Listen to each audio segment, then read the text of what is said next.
پہاڑی زبان میں اپڈیٹ سنیے۔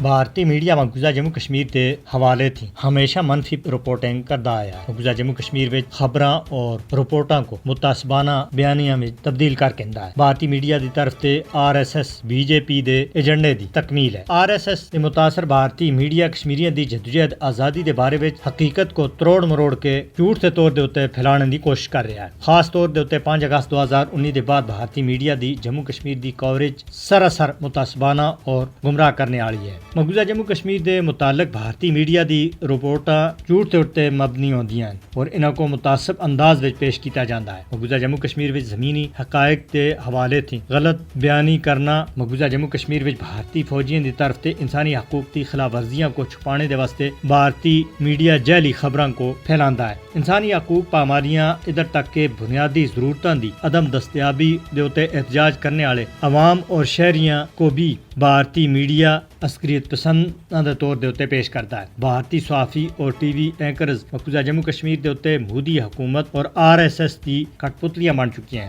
بھارتی میڈیا دی طرف تے جموں کشمیر دی منفی تصویر کشی آزادی صحافت دے اوتے بدنما داغ ہے۔ مودی حکومت میڈیا دے اوتے بھی پوری طرح قابض ہو چکی ہے اور میڈیا کو اپنے ناپاک مقاصد دے واسطے بڑے پیمانے دے اوتے استعمال کر رہی ہے۔ 2023 وچ کیتے گئی ایک عالمی سروے دے مطابق غلط معلومات دی تشہیر اور پھیلاؤ وچ بھارت سب دے اگے ہے۔ بھارتی BJP حکومت تے اوتے سوال چاہنے والے غیر ملکی صحافیاں تک دی ویزا پالیسیاں بھارتی حکومت تبدیل کر کیندی ہے اور انہاں کو انتقامی کاروائیاں دا نشانہ بنایا جاندا ہے۔ خاص کر حال ہی وچ پہلگام حملے دی رپورٹنگ اور اس واقعے دے اوتے اگ لانے دی کوشش کیتی جا رہی ہے۔ سری نگر دے لال چوک وچ بھارتی میڈیا دے خلاف لوکاں سن شدید احتجاج کیتا۔ بھارتی میڈیا عرصہ دراز تے پاکستان دے خلاف گمراہ کرنے والے پروپیگنڈے وچ مبتلا ہے۔ بھارت غلط معلومات دی مہم دے ذریعے اپنے ناپاک عزائم دی تکمیل چاہتا ہے، لہذا عالمی برادری کو چاہیے کہ مقبوضہ جموں کشمیر دے متعلق جھوٹی رپورٹنگ اور کشمیریاں اور پاکستان دے خلاف پروپیگنڈا دا نوٹس کرنے دے واسطے بھارت تے پچھا جلے۔